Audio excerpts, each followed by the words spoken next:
All right. Hello, everybody. And thank you so much for joining us. My name is DePaul Straub. I'm the Assistant Director here for New Student and Transition Services at Mines, and I have the pleasure of facilitating our welcome webinars this summer.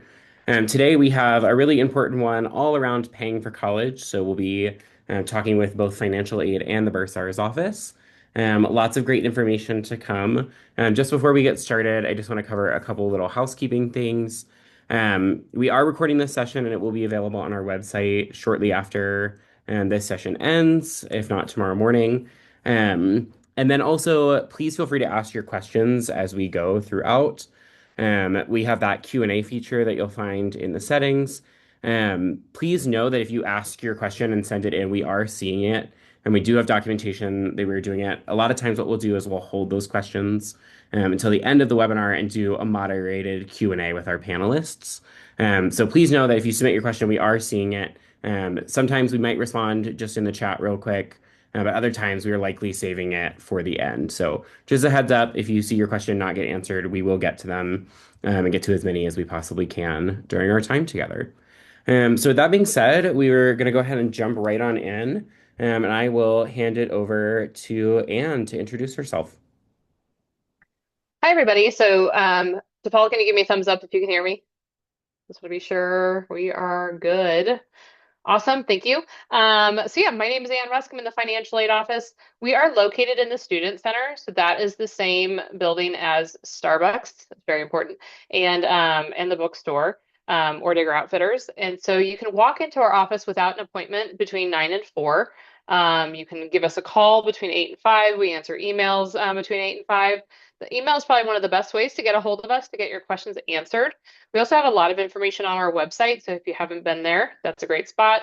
When you do call or email or stop by, have your CWID handy. That's your student ID number. So we're going to need that in order to look at your specific account if you have specific questions. Next slide.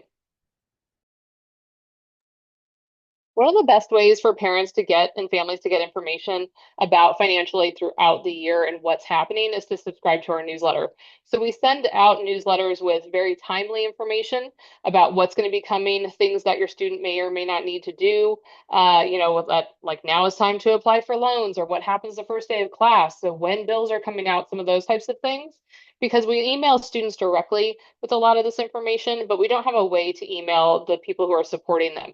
So the financial aid newsletter is a great way to do that. You subscribe yourself. If you find that it's not helpful for you, you can also unsubscribe yourself at any time. So another great way for families and supporting folks to view financial aid and the bill is two different ways. There's proxy for financial aid and authorized user access for the billing. So financial aid proxy access, students will set this up for whoever they would like. They'll put in the person's name, their email address. They'll put an expiration date, which defaults to only 6 months. So if your student doesn't update that date, your access will expire after 6 months. But this allows the proxy user to have their own login to see what is happening for financial aid on Trailhead. So it can see disbursements, it can see what's coming, what's been awarded, if they have work study, some of those different types of things. And so the student wants to set that up in Trailhead. It's on a card called self-service app links, or anywhere that you can find general self-service. So that's one way to see what's happening with financial aid. The other side of the coin is you're going to hear tonight, financial aid puts money on the bill, but we don't actually issue the bills or handle the charges. That's our Bursar's office, who you're going to hear from Lacey here soon. And they have an authorized user access to bills, because maybe the person who's viewing the financial aid is not somebody who needs to see the bill. So you want to set up user access for billing. That's also going to be through Trailhead. There's also more information about that on the Bursar's page, but that's going to be on the Bursar card. Next slide. And since I've already started talking about Trailhead, Trailhead is your friend. That is the student portal for all things that are happening, and you're going to get to things on what we call cards. So up at the very top, you can lock cards, you can bookmark cards, you can also view all cards. So if you go into Trailhead and you're like, I just don't see this financial aid card, you might need to view all cards. They're typically in alphabetical order. So you want to bookmark those that you might get to frequently. And so there's three really big ones for tonight for all this financial stuff. There's the financial aid card, and the aid offer and all of that is in the financial aid details. Some outside links to different parts of our website is that important information button. You can also contact us through there. You can view your requirements, which takes you into the financial aid details. But the other important part right there is that upload requirements. We don't accept documents by email. So we do want to upload them through our secure site. So if you have an outstanding requirement that has a form, you're going to upload through that link. We also have a scholarship card. So even though financial aid and scholarships are in the same office, they have their own card because they have a lot of really specific information regarding their scholarships. The most important one is that Mind Scholarship application portal. So a lot of you have already been in there because that general application has been open since December. And that's something that students want to check on a monthly basis as scholarships become available throughout the year. And the general application is an annual application. So you'll hear more information about that scholarship application portal next spring to do it for the next year. We're going to talk more in detail about reporting outside scholarships. So hold on for a second about that, but you're going to find that through the scholarship card as well. You can also view those reported scholarships. That takes you into financial aid details. A lot of our stuff overlaps in that way. There's also an outside scholarship donor release form. So if you have a donor who's needing an invoice from Mines or is going to need some information from Mines, you're going to want to fill out that donor release form. And then you can also see more information about scholarship payments. The Bursar card, the Bursar payments card has all their information that Lacey's going to talk about here soon, but just know that's also a card in Trailhead that you want to get to, and that for a while you might want to bookmark to make sure that you know exactly where that is. Next slide. So scholarships is one of the most frequently asked questions, especially this time of year. You want to make sure that if your student's receiving a scholarship, that you report that scholarship to our office. I bet you can imagine how many paper checks we receive. It's one of the things that we do that's still kind of a leftover thing. We don't get a lot of wire transfers. So we're processing a lot of paper checks. So you want to make sure that you've reported the scholarship to us. So that way, if the student's name or ID number is disassociated from the check or is spelled incorrectly, a lot of times we can back our way into that scholarship information. Also, scholarships may be awarded by an entity, but the check could come from someone else. So it's hard for us to tell what is happening without that report that you can do through Trailhead. Also, it helps us understand how much is actually coming. If we receive a check for $1,000 and it has not been reported to us, we are going to assume that that $1,000 is for the year, not just for the fall. Unless it says on the check that this is a fall scholarship for $1,000, we don't know what to do with it. So if you've reported that scholarship to us as a $2,000 scholarship, we're aware that that $1,000 check is for only one semester. So that's what's really important about reporting that scholarship. So we have an idea of how much is actually coming to us in those checks. Then also with the financial aid, you'll see that we've received that report about the scholarship in your resources. So that's in the financial aid offer. There's a section at the bottom called resources, and that's where you're going to see that you've reported that scholarship and we're expecting it. So if I'm getting a scholarship from the American Bowling League and it's going to be $1,000, 500 per semester, it'll be in my resources as a scholarship coming from the American Bowling League for $500 per semester. When they send the check, we're going to know that we're going to go ahead and move that $500 from the resources over to your awards. So your resource will now say $0 for the fall semester for the American Bowling League, but you'll have a financial aid award for that $500 check. If you're expecting scholarship to come in, you please know we won't credit your account, your actual billing account, until the scholarship check is received. So you can subtract that from your bill as long as you know the check is going to be coming in soon. If it's been reported and there's a delay in the check, we can work with the bursar's office to waive a late fee if it's coming soon, because we do know that's outside of your control, but it has to have been reported to us. So that's another important part about reporting that scholarship so we know exactly what's coming. But again, the scholarships funds will not be credited from outside sources, will not be credited to your account until the check is received. So once we receive those funds, again, they're paper checks. We process them by hand to get those posted to your account. So that can take a quick minute, especially when we're dealing with hundreds of checks a week. And so we will go ahead and move those funds and it will show on your account as that outside scholarship has paid. So that resource at the bottom, like I was saying, it'll show $0 down there and it will say paid. So you can tell which scholarship has been received. Next slide. So if you're trying to take notes or trying to follow what I was saying about all of that to follow, how do I know where my money is for this outside scholarship? Please take note of this YouTube link because this video walks you through what it actually looks like on Trailhead so that you can follow through where it is. We understand it's a little convoluted. It is how the system works. Once you've seen it once or twice, it makes perfect sense. But this is the place you can see and go back to instead of trying to remember from today until the end of August. But this is how you will want to track your outside scholarship funding. So here's some of the key financial aid dates and deadlines, because I know there's a lot going on this summer for everyone. So in June and now into July, same difference is when you apply for loans or you make your financial aid plan. So if you're going to do private loans or parent loans or student loans, you want to get those applications going if you haven't already. Coming in the middle of July, your students will get an email about waiving or enrolling in the health insurance, as well as for Colorado students, handling the College Opportunity Fund. So that's a tax, that's a per credit financial credit on your bill from the state of Colorado. You also want to submit any outstanding financial aid requirements. So on that financial aid card, you can view your requirements. So if there's outstanding requirements, those may hold up your financial aid.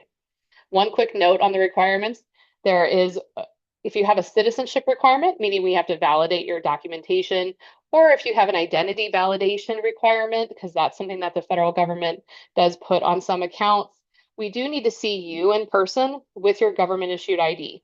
So that won't change your financial aid. We just have to see it before the aid can disperse, and you do not need to make a special trip to campus. So you can come in the week prior, when you move in to campus, or if you're not going to be moving on campus, if you have some of those events coming up that first week, or even the first week of school. It's a 5-minute walk-in. You don't need an appointment to get this completed. It happens really quickly, but that one we do need to see you in person. You will not be uploading anything for citizenship or identity. So coming soon, early August, it's around the corner. Your bill is going to be available to you. You'll get an email about that, and Lacey will talk about billing here soon. You want to double check that financial aid may or may not be showing up on there because it's a little bit early. Some stuff will memo is what we'll call it. It shows up on there as that it should be coming, but it doesn't actually calculate into your balance.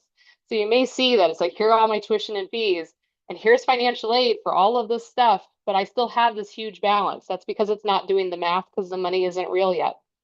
So you can definitely double check just kind of what's showing up on your bill to get an idea of what you think is going to be happening. So that's a great place to kind of start with that. August 24th is when we start classes. So that's when all things kick off. For financial aid, all of your aid should have basically paid to your bill by that first day of class. So as long as you're in full-time credits, which is 12 or more undergraduate credits, all of your financial aid should have paid as long as you don't have any outstanding requirements. So I tell most people for your very first semester at Mines, first day of class is when you want to double check your bill. And that's because the bill is actually due September 10th. So there's a little bit of time between when you start class to when the bill is actually due. So if financial aid is missing on that first day of class, we still have time to figure out why it's missing and get whatever is necessary taken care of.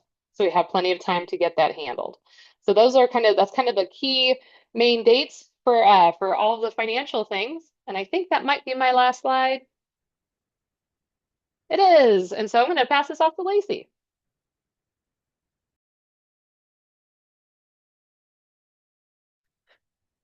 All right, sorry about that. Okay, so I'm Lacey and I work in the Bursar office. And we're located in the Ben Parker Student Center right next to financial aid. So if you need to look for both of us, we're right in the same spot. Our walk-in hours are from 8 to 5, but the cashier's office does close at 4. The website is a great place to get any sort of information that you might be looking for. There's dates and deadlines, there's enrollment period for our payment plans, and all of this other information that would be super handy for you guys. Next. So our services, we provide accurate billing. Bills are published monthly online. You access account summary online anytime, and sponsorship billing on behalf of sponsored students. We also offer payment plans. They are available before the semester starts, and each one has a $35 enrollment fee every semester. At the cashier's office, we accept cash, checks, and cards.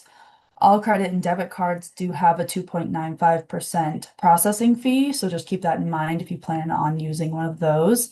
And then we also process refunds. We provide accurate refunds when you receive excess financial aid or drop a class after paying off tuition.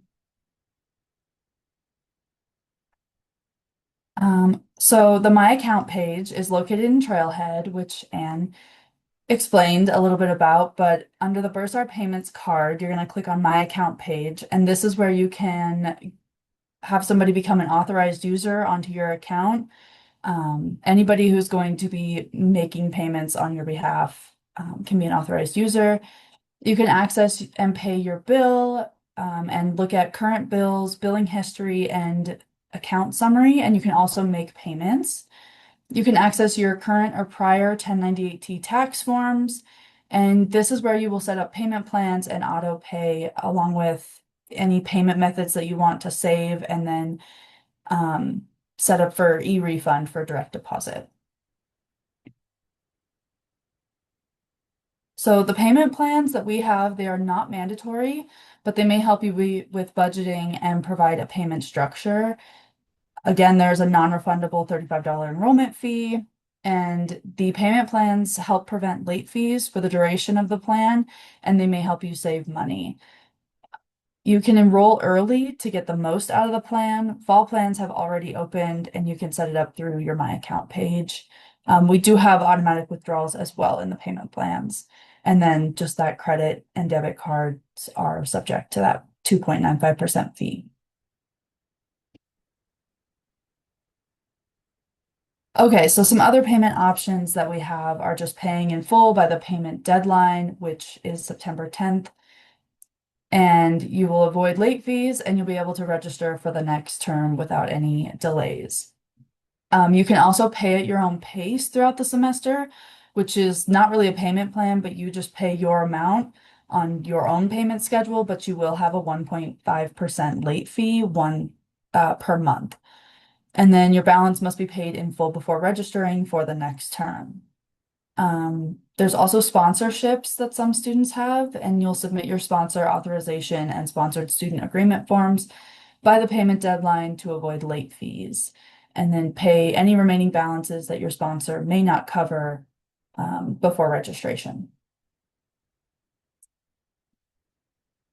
Okay, so the secure online payment methods, we have the electronic checks, which is free and doesn't have a fee and can be saved for future payments. There's credit and debit cards, which can also be saved for future payments, but that does have that processing fee. 529 college savings plan are $10 per transaction.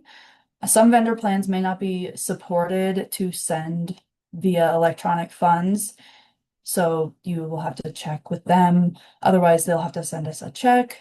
There's also wire payments. You could check with your financial institution about service fees, and then please include your campus-wide ID number and your name. And then there's also international payments through Convera and Pay My Tuition.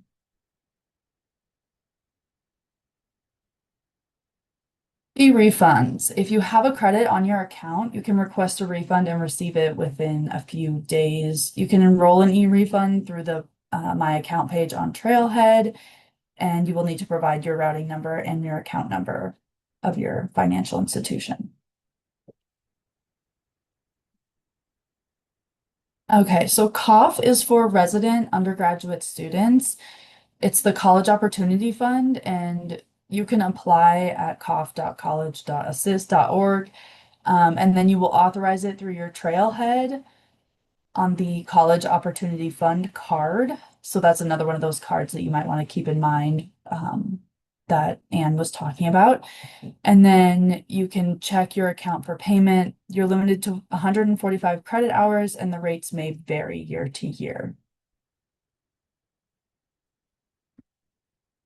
We also offer GradGuard tuition insurance that can help students and parents avoid financial loss by reimbursing tuition, room and board, and other eligible fees if a student withdraws at any time during covered term due to full medical withdrawal from school.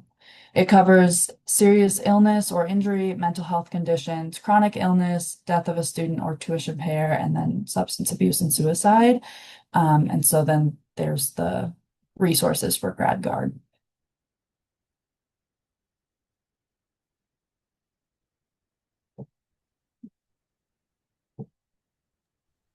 All right. So I know that was a lot of information.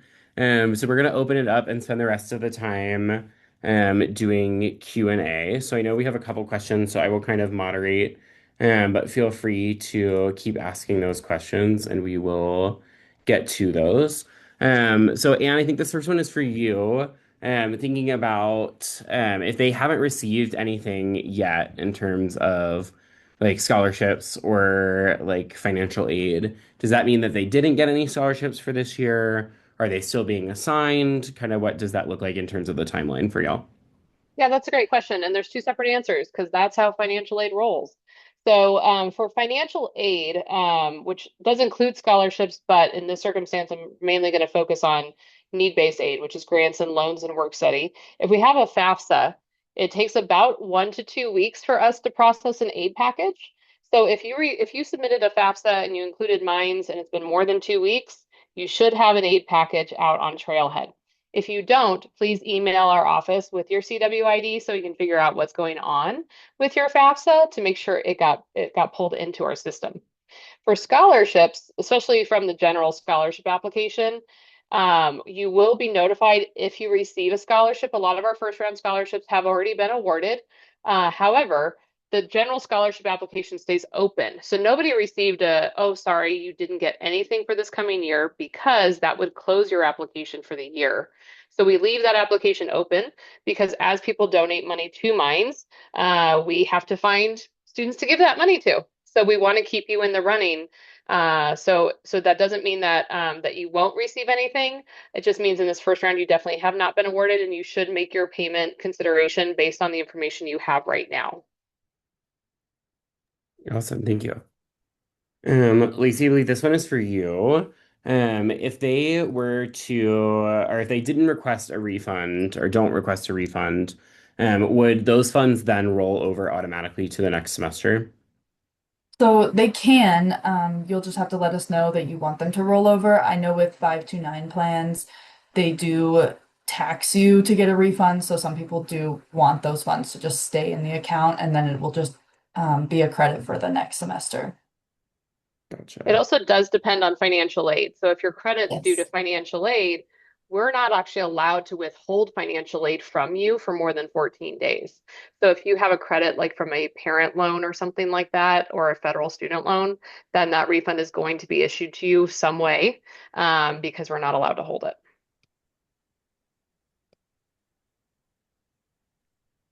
All right. And can you talk a little bit, and Lacey, maybe this is you too, but resources about like researching private loans for students? Yeah, we have a whole website about it. Yay! So private loans, there are a lot of lenders out there. And then with some of the stuff happening in the federal loan landscape, there's even more private loan information out there. And so we do have a website all about private loans. And a part of on that website is a link to Elm Select. So Elm is an organization that's an interface between colleges and private lenders. And Mines actually has a page on there of our historic lenders that students have used at Mines over the past 3 years. So it's the top 10 lenders that students have used. You're welcome to use any private lender that you choose. You do want to stick with an education loan, because that does reflect differently on the credit. I think Michelle's going to get that information into the into the chat here in just a moment so that you can see that our private loan website. But yeah, that's a common question. And that website, Elm Select, also does compare different types of available interest rates and things like that. Great question. Awesome. All right. Can you talk a little bit about how to slash where to apply for federal loans? Yeah, the for student loans, the subsidized and unsubsidized, that's the FAFSA. One application and you're done with that. For parent loans, you can do that on studentaid.gov. So students need to check their email on June 1st. An email went out to them with that information about parent loans and private loans with some steps of how to do that. But the Parent Plus loan application is on studentaid.gov, and new students can borrow a total of $20,000 per school year maximum. So that's out there. And Michelle just got those websites out there for you for the private loans and for Elm Select.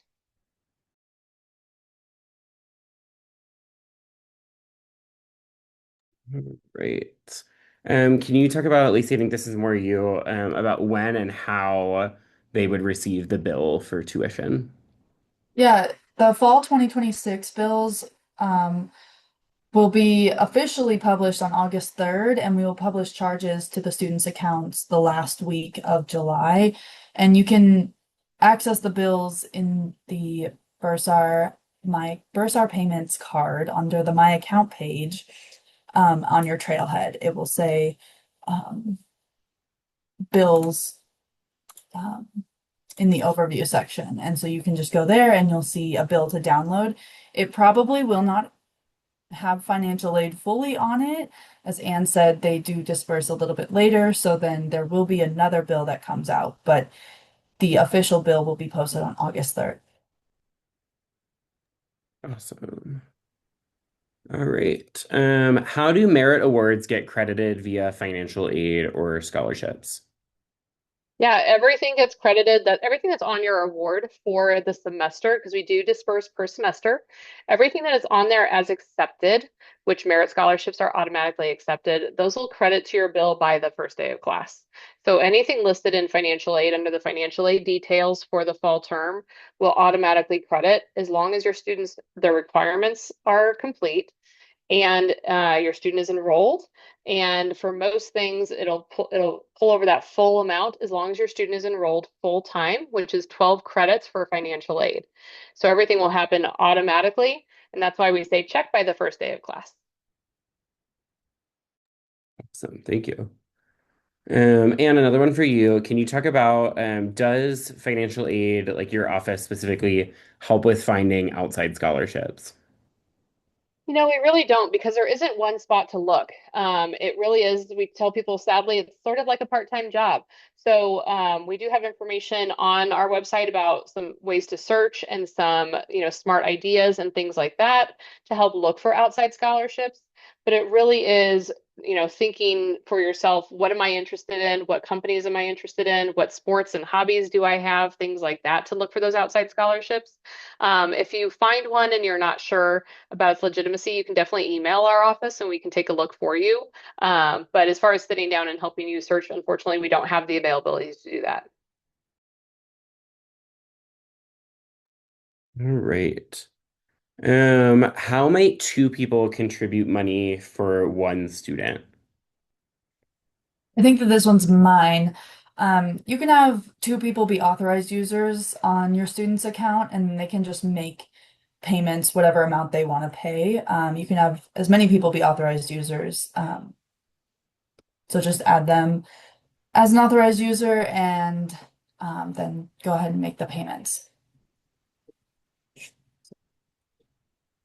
All right. I don't know if y'all will be able to help answer this, but hopefully. Does a student typically borrow and submit the full amount owed for the year, and then the school applies it as needed by semester? Or does like any unused amount roll over? Kind of how does that work? Yeah, that's a great question. So we do typically recommend for loans, for either the parent loan or the private loan, you apply for the full year amount fall to spring because we do only disperse on per semester basis.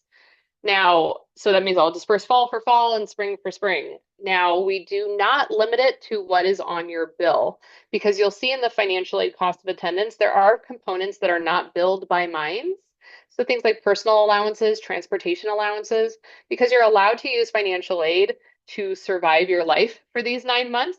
It's not just about what mines is billing you for. So if you request the amount for fall and spring together and it goes up to that total cost of attendance number, we will disperse the full amount in the fall semester for the fall term, and you'll get that refund. Now, if you don't need that refund, we don't want you to borrow any more than you absolutely need to. You can email our office to return the funds. So that means for student loans or private loans, the student needs to email us. For a parent loan, either the parent or the student can email us as long as the parent is emailing from their parent email that's on the loan application, and students need to be emailing from their Minds email address. That's actually a great plug. I forgot to mention earlier that now July 8th. So if you're not already in the habit of using your Minds email address, now is a great time to do that because starting soon, we will only accept those types of instructions from your Minds email address. Awesome, thank you. I know we covered this one pretty quickly, but when will fall 2026 tuition e-bills be available for students to see? They'll be available on August 3rd. Awesome, thank you. Can you talk a little bit about the difference between a Sally Mae and like is that different than any other like private loans? Kind of like what does that look like? No, Sallie Mae's a private loan lender. So they are one of the older ones. They are everywhere. So yeah, they are just a private loan lender. Back in the day, when I was in school, Sallie Mae did federal loans and private loans. So that's one thing that they've been around a really long time. But now they only do private loans. So they aren't anything special. They're not anything different. They are just a private education loan lender. All right. Is there a card or a place on the website that explains how to use 529 funds to pay like tuition bills? Yeah, on our website, we do have under payment methods, we have the electronic 529 payment. If you actually click that, it will bring up a PDF with the allowed 529s that are accepting electronic funds. And otherwise, it'll just be pay by mail, and you can just send it via mail to the address that is right below that section on the website. Awesome. All right, we have a question about payment plans as well. So can you talk about does the payment for the payment plan like include everything like tuition and fees? And then what happens if it is underpaid or overpaid? So the payment plan will, um, at the beginning, it's an estimated amount based on tuition and fees per credit hour. And then once the bills are released, it will auto adjust to reflect what the amount is. And then it will send an email asking you to confirm that you now want your payments to be that specific amount that includes your new bill and what the actual fees are. And then once, let's say, financial aid hits, there will be another confirmation email and you can accept or confirm or deny that basically. And then as far as if you're underpaid, you'll just have to make the final payment by October 12th. So if one of your last payment will just be more. And then if you're overpaid, you will get a refund. Awesome. All right. If accepting a subsidized loans but not accepting an unsubsidized federal loan, do they need to explicitly reject that unsubsidized loan, or do they simply accept the one and then leave that one without responding? It depends how much you like email. So for loans that are in an offered status, we will email the student for a couple of months every semester to make sure they understand that they are not receiving that money because they haven't accepted it. So I would, if you know right now that you're not going to need that loan, I would go ahead and reject it. If something changes, heaven forbid, and all of a sudden in October you're like, shoot, I need that unsubsidized loan, they can email our office and we'll put the offer back out there for them. So you can still accept it and change your mind at a later time. But you can leave it in an offered status. It won't accidentally get a loan. You can't trip and fall into a loan. You must actively accept the loan in Trailhead in order to receive a loan. But I would recommend rejecting it if you don't, if you're pretty sure you don't need it. Otherwise, you're going to get some emails about it. Awesome. Thanks, Anne. I saw Jenny answered this one in the chat, but I think this is a good one just to chat about really quickly. But can you all talk about like does tuition, like the amount change each semester based on how many credits you're taking and like fees, like that kind of stuff? How does that kind of fluctuate? So it doesn't change each semester, but it does change every year. And the fees and tuition per credit hour do remain the same throughout the entire academic year. It does change after 15 credit hours. Or sorry, at 15 credit hours, it does not change. You will be full time, so it will be the same amount up until I believe 18 credit hours. And we have a tuition and fees schedule on our website that breaks down the amount per each credit hour. Awesome, thanks. Lacey, can you also talk about, for example, like let's say there's a student that didn't apply for housing and isn't doing a meal plan. How will that be deducted from like the price that they have to pay? That's really me. Okay, Um, great. sorry, Lacey. Unless you love talking about cost of attendance as much as I do. So the what you're seeing with those allowances, and someone else had a question about loan fees as well. It's the same idea that the financial aid budget includes all the things, whether you use them at Mines or not. So it has the tuition and fees, which you'll obviously use at Mines. But if you are not living in a Mines facility, you are not in a meal plan, you don't take out a loan, things like that, then those allowances don't won't be billed by mine. So when you get your bill on August 3rd, if you don't live on campus, there's not going to be a housing charge.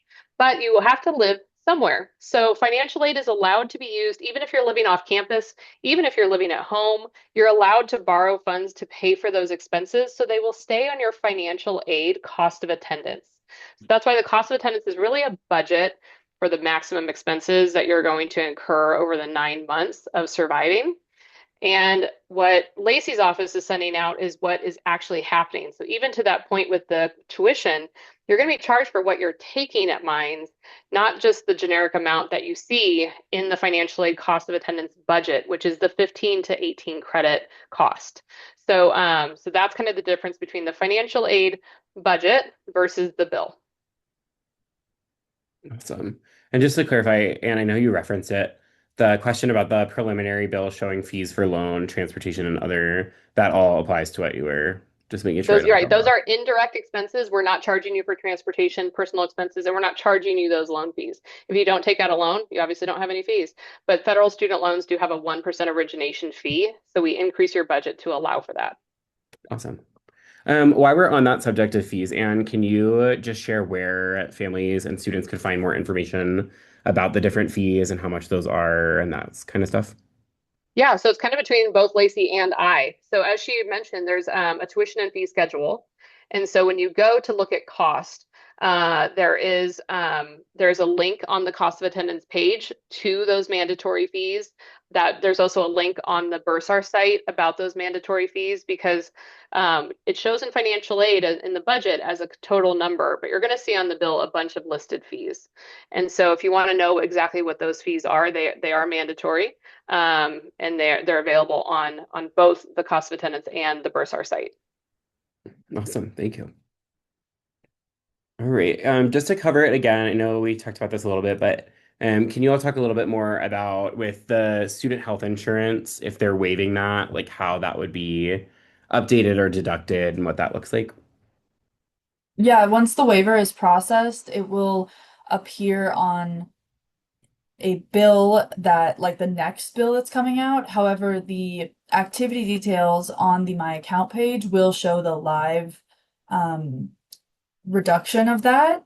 So if you don't want to wait for a bill, you can just look at the activity details and you'll see that credit there for the waiver.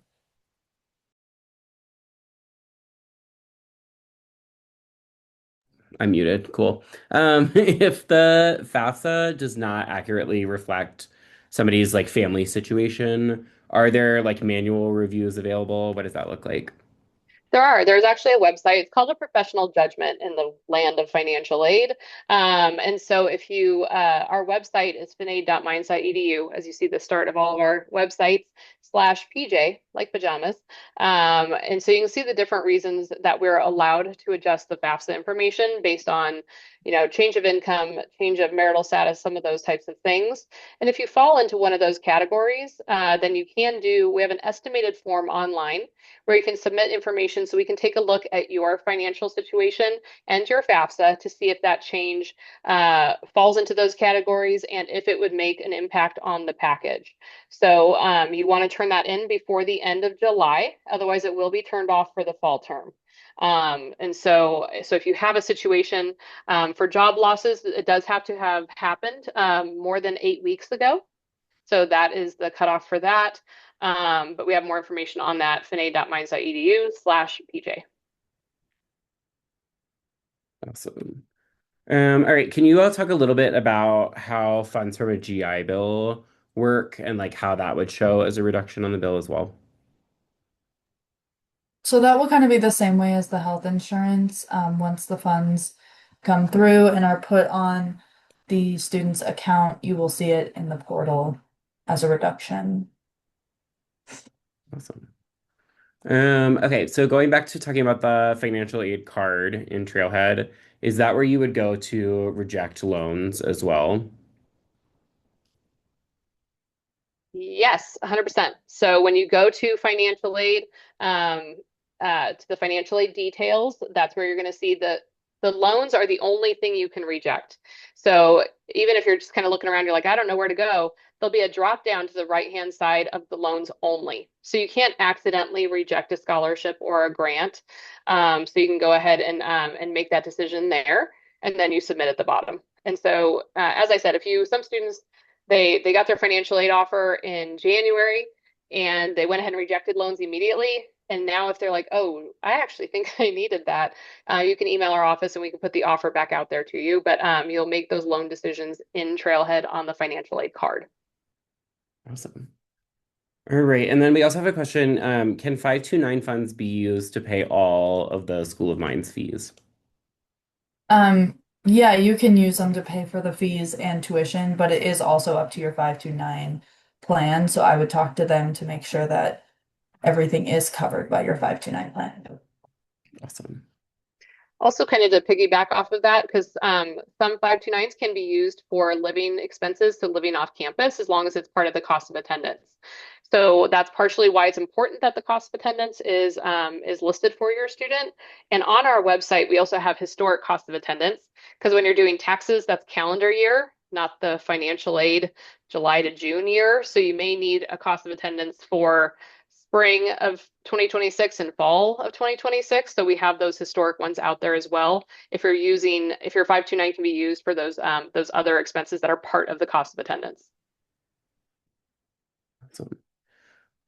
All right, it looks like those are all of the questions that we've had so far. So I will give it a couple minutes just to see if any more come in. But while we wait for that to happen, I wanted to ask you all if you were to give like one or two, like these are the most important things to think about from your office, or the most important takeaways from today, what would those like couple of things be? Yeah, I'm ready with those. The big thing with financial aid is people think it should make sense. I can tell you after more than 20 years in the industry, we use regular words to mean irregular things. Every situation is a little bit different. We have walk-in hours on purpose. We take emails, we answer them ourselves on purpose. So if you are not sure, please ask. Students, if you receive an email from our office, it's targeted to you for a reason. And so if you don't think it applies, feel free to ask. Some of those emails, we expect you to forward them on to people who may be helping you make some of these decisions or untangle this. By all means, please do.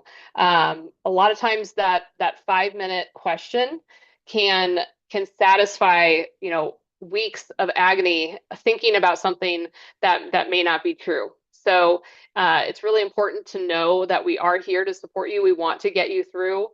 We try not to over email you as well. So we may only send one about a topic, because we're expecting you, if you don't understand it, to reach out and ask. And we really hope that you take advantage of the fact that we are there for you Monday through Friday in person to help answer your questions.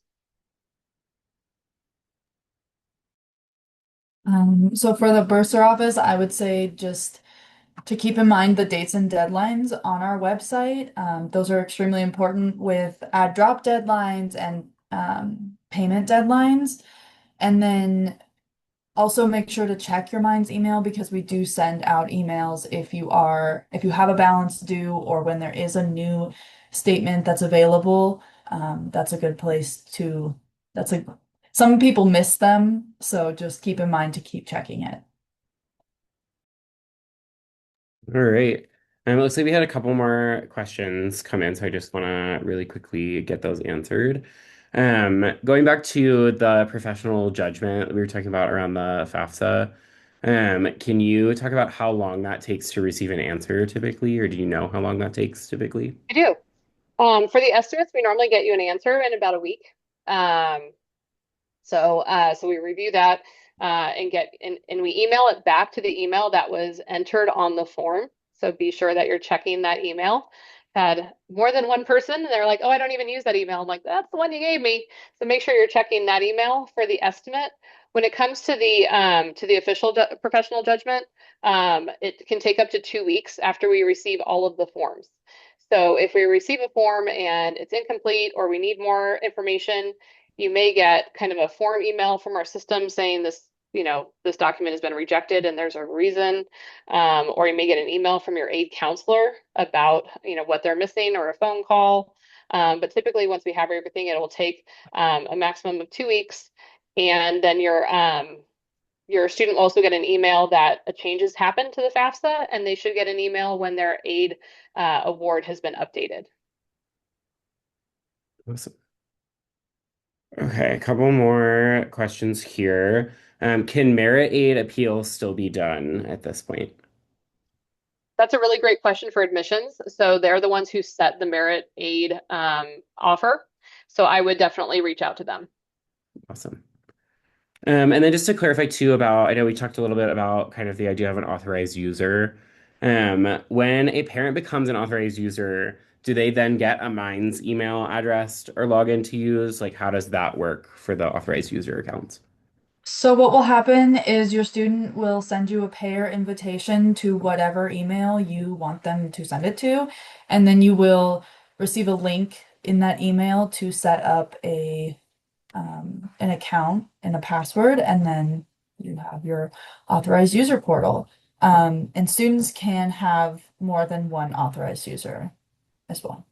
But there is no way for anyone other than a Minds student to have a Minds email address. So if you're wondering, how do I get the emails that my student gets? Your student gets to forward them. Awesome. All right. I see one in here about the add drop deadline and like when that is. Does anybody know off the top of their head? Oh, I see Jenny answering right now. So actually, we're all good. Yeah, I was gonna say it's normally about a week after classes begin. Yeah. Yeah. That is on the Bursar website under the dates and deadlines section of our homepage. Awesome. Perfect. Okay. Well, I think that is the time that we have for all of our Q&A. So really quickly, I'm just going to go into a couple reminders before we wrap up. So please be sure to join us for the rest of our welcome webinar series throughout the summer. I know I saw quite a few questions today about things having to do with course registration, advising, academic dates and deadlines. We will be covering all of that in our next week webinar that is specifically for first year students and families. And we're going to talk about all things first year course registration and advising. Something to note there, if you are a transfer student or the family of a transfer student, we actually did a separate transfer student course registration and advising webinar earlier this summer, so be sure to check out the recording on our Welcome Webinars website for that. But that will cover all things first year in terms of registration and advising next week. So we hope you can join us for that. Students, also make sure that you are completing your Order Your Next Steps checklist that you can find in your online admissions portal. There's lots of important steps and things you need to complete before you start your time here. So make sure you are completing those as you get closer to moving in. And then also make sure you check your Mind's email throughout the summer for important information, not only from our office, but some of our other campus partners as well. So that is kind of everything that we have for you today. Again, please join me in thanking all of our panelists for joining and answering all these great questions and providing this great information. They have their information available as well, and we will make this recording available here soon. But if you need anything, you can always reach out to us at nest@minds.edu. Thanks so much for joining us, everybody. Have a great day.